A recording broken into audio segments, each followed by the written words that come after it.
I'll begin with talking a little bit about what Caddaan Studies was all about, its origination, the analytical work that it tries to do, and a brief history of the debate so far, along with what's going on at the moment.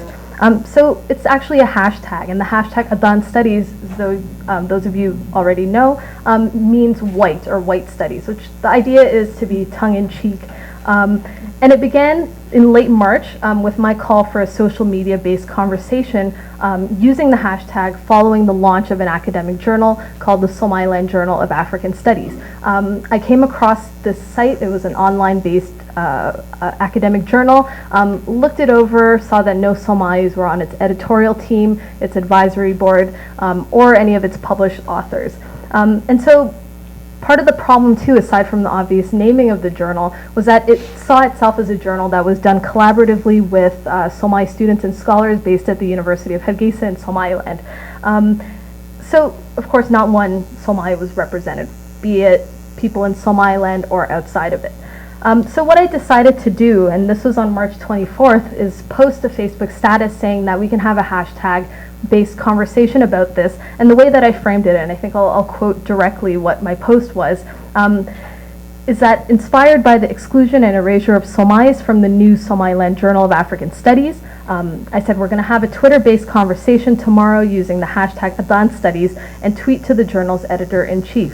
Caddaan is the Somali term for white, and the hashtag captures important questions of power, authority, and knowledge production about the Somali territories and how Somalis continue to be marginalized in academic and policy studies concerning them and the Horn of Africa more broadly. So I didn't see this as an isolated incident, but very much wanted to think about this journal as a signifier, representative, and tells us a lot about the state of Somali studies today. And the fact that Somalis could be excluded and that a journal like that was even possible, that no one really questioned it to begin with. So shortly after, and this was a public Facebook status, a German anthropologist by the name of Marcus Huna, many of you have seen his comments by now, decided to enter this Facebook thread and make incredibly patronizing and insulting comments about Somali people and their capacities for scholarship. He said things like Somalis are not capable of serious work. He said that we don't sit on our butts 8 hours a day to produce serious work, that he's never seen any scholarship worth looking at produced by Somali people. So his point in all of this is, how can you speak of being marginalized if you don't exist as scholars? And that it was basically coming to the defense of this journal, where he served as an advisory board member.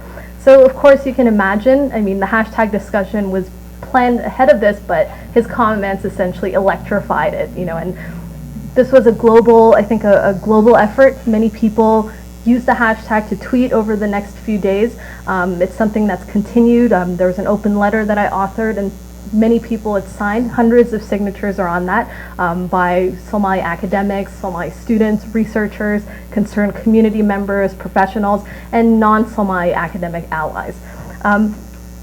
So I also wanted to then talk a little bit about what the purpose of Caddaan Studies is, why it's a useful analysis, and why I think of it as an intervention here, and kind of relating to the question of then knowledge production and power. So I think one of the most important things that it does, aside from being a tongue-in-cheek version of Somali studies, and also shown in the hybridity of using both Somali and English, is that finally the Somali looks back. You know, we're studying them for a change. We're explaining them, and we're observing them, and we're showing kind of what our observations are by using this critique. It names the mechanisms of power sustaining non-Somali dominance over Somali studies, knowledge production about Somalis in general. It displaces the exclusive claims of universality by the non-Somali academic. It historicizes Somali studies as a knowledge field that does have a colonial history, and something we were careful to talk a little bit about is that, I mean, it's studies of and research on Somali people, it's not formed in a vacuum.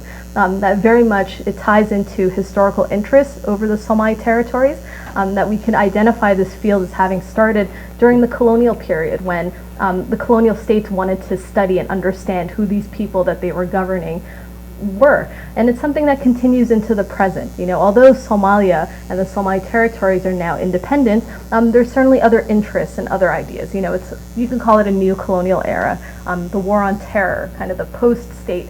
So all of these things are important aspects and kind of frame the knowledge that's being produced about Somalis in problematic ways. So it highlights then how colonial formulations and logics continue to reincarnate themselves in the present, and structuring how knowledge is produced about the Somali territories and diaspora. It questions what these histories and continuing processes mean for Somali representation and agency, both at the level of discourse and our capacity for power. So you can see there that on one level it's about problematic representations of Somalis, but it's also a structural condition. It's showing how Somali academics and researchers are unable to even access those mechanisms to have alternative representations available, that we're permanently on the outside, both in terms of subject matter, but also in our ability to intervene and do work. And I'm going to talk a little bit about the resistance that we're facing, those of us who have made the Caddaan studies critique as being part and parcel of what we're talking about, almost proof of how useful and how important Caddaan studies is because of what's happening to us who are speaking about it. So it theorizes also a vantage point, that we can speak from the margins as well, and an interesting vantage point then from which to engage and critique the academy, both by those of us who are already here, like myself, people who are already in Somali studies as an academic field, but also by non-academics. And I think this has been the most interesting aspect of not only social media, but just what Caddaan studies has managed to mobilize, that so many people who are not academics had an interest in Somali studies, the academic field, asked critical questions about knowledge production, asked questions about the university and academia, and asked what that means to them.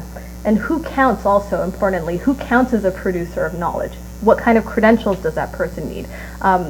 Why is certain knowledges deemed more legitimate than others? So all of these questions then were raised. So it was very much also a critique of the academy as well by people who were on the outside.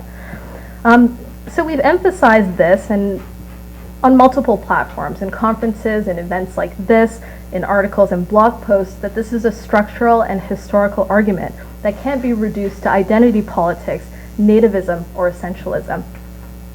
Yet this is how Caddaan studies is often misread by non-Somali academics who do have a stake in knowledge production about Somalis, researchers and practitioners, which is something that I consider it a form of academic or intellectual dishonesty to frame what I'm talking about as simply Somalis want everyone else out of Somali studies, which it's never been about. It's more about critiquing the structural relations of power.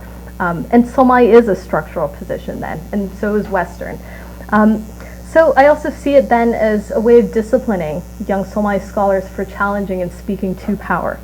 So what I'd like to do then, before we kind of open up for a larger discussion, is kind of think about how what's being performed, this type of resistance, is revelatory and shows precisely what we've challenged. Systematic exclusion, structural positioning, and relations of power, and how that's then being reenacted in the very response to Caddaan studies. So I'll take 3 kind of episodes or vignettes to give you an example of some of the things that are going on. So the first was the Somali Studies International Association. Some of you may be familiar with this organization. It was founded in the late 1970s by Somali academics and non-Somali academics who study the Somali territories. And on average, it has its conference about every 3 years or so. So 2015 just happened to be the year that the SSIA was having their Congress. This was in August of this year. Caddaan studies, if you remember, started around late March. So kind of the big question leading up to this is whether they would address it. How would they talk about it? Would they include it into their program? And it was complete silence. In fact, you would see kind of these background discussions happening on listservs where they would say, actually we've set our program already, we've had these panels set up, we can't make space for any new panels.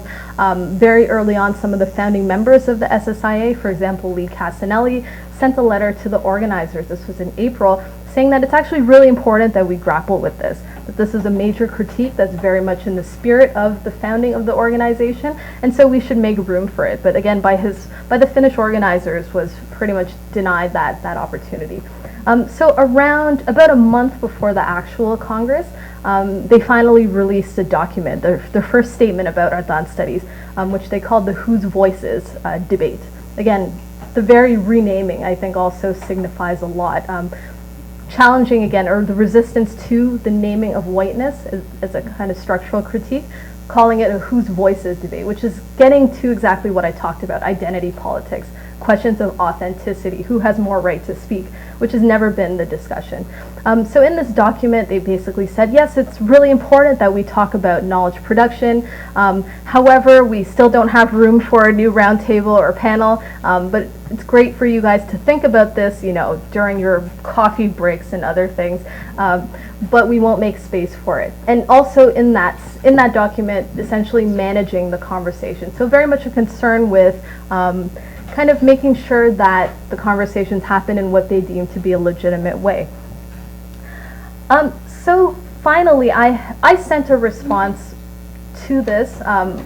This is my first comment directly to the speakers, the organizers, where I said that it's unacceptable to be renaming the discussion, managing it and how it takes place, and then also excluding a very important discussion that needs to take place. About a day before the actual Helsinki Congress, they sent an email to me, asked me to participate on a debate.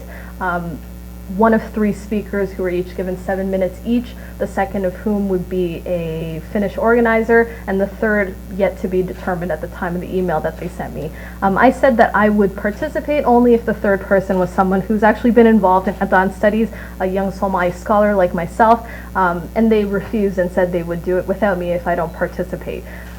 Finally, the day of the conference, they reverted back and said, we'll actually give you and another Somali PhD student all the space to discuss it. So as you can see, there was a lot of resistance to even having this conversation at the very place that should be having this conversation. I want to actually quote in length also a comment that one of the organizers made when asked directly why such a resistance to even having the conversation. So it was interesting. I didn't realize how bad it was until I typed it up. You can hear it in the audio of the roundtable on our SoundCloud on Mendek. I'm happy to give any of you guys the link later. But what this organizer said is the debate was very aggressive. She said the tone, maybe not intended, it was very aggressive and we didn't want to have that fight here. What we were expecting was, and she's speaking to me, some kind of direct contact. What we heard from the side was to take something up, but take up what? Take up this quarrel? No. So, I mean, she also said, the way that you were doing it was breaking the window when the door wasn't locked. Out on the open ocean, in a boat the size of a toothpick, but they're supposed to steal from an ocean liner, and yet the captain who shoots them all down is the hero on the 9 o'clock news, with his passengers on board the carnivorous Carnival cruise, pointing out to the coastline of Somalia saying, "Hey, Bob and Jill, let's grab a margarita and check out all the animals in the zoo." Uh-oh. Some of my sisters look a little bit confused. Don't tell me that's what you thought they said when they drove by Cedar Block and saw you. Nah, that's what they said when they saw the golden coastlines of Africa too, but I can't even be mad. Historically, you look at the facts and the abyss is staring into who? So Somalia, nation of poets, yes we are. It seems only right that for some people struggling tonight, I try to do like Martin Luther King and Tupac Shakur was still alive. We're just trying to make the social justice and the poetic justice collide. For some people who are living in rough areas and thieving to extinguish suffering, I'm not a pilot. I'm not a pirate.